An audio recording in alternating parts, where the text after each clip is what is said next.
Halo teman-teman, alasan utama saya membangun Neora adalah saya ingin mengkampanyekan tentang lifelong learning. Buat teman-teman yang bertanya, apa sih sebenarnya lifelong learning? Secara harfiah, lifelong learning artinya kita belajar seumur hidup. Mungkin ini masih menjadi konsep di negara kita juga ya, di mana proses belajar itu erat dengan yang namanya sekolah.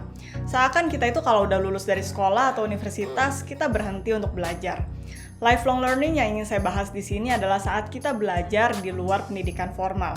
Di saat kita belajar informasi baru secara sukarela untuk mengembangkan diri sendiri. Makanya di sini yang saya suka adalah proses yang proaktif. Sebenarnya sih manusia itu selalu punya rasa penasaran, punya hasrat untuk belajar. Tapi karena seringkali kita terjebak rutinitas, kerjaan, keluarga, hasrat ini kayak terkubur.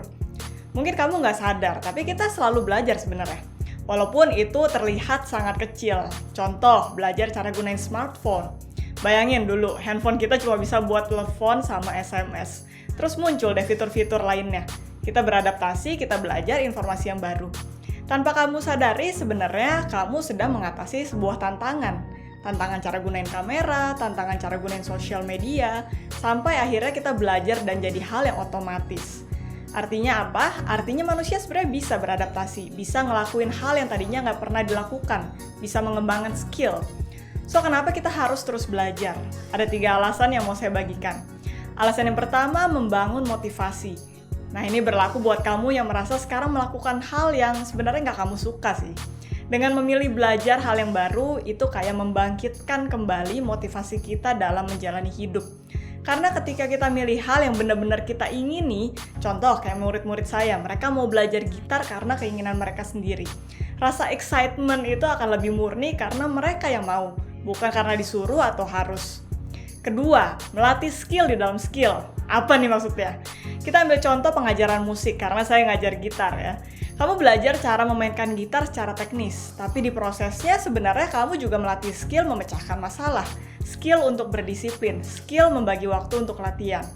Jadi yang tadinya kelihatan cuma kayak satu skill aja, ternyata di belakangnya itu kamu juga ngelatih skill-skill yang lain. Ketiga, mengembangkan rasa percaya diri. Ini berlaku buat kamu yang sering bilang, aduh gue gak bakal bisa lah, terlalu sulit.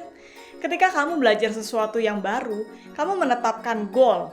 Dan ketika kamu mencapai goal tersebut, kamu dapat self-reward, merasa percaya diri. Ternyata gue bisa ya, ternyata gue lebih hebat ya dari pemikiran gue sendiri. Nah, so itu beberapa benefit dari lifelong learning. But again, seperti yang saya bilang, growth is a choice. Buat terus belajar itu adalah sebuah komitmen. Gak ada paksaan untuk terus belajar. Tapi kalau kamu termasuk orang yang ingin selalu mengasah skill, menambah ilmu, saya rasa konsep ini adalah sebuah habit yang sangat baik. Dan tadi juga saya sudah sebutkan banyak keuntungannya.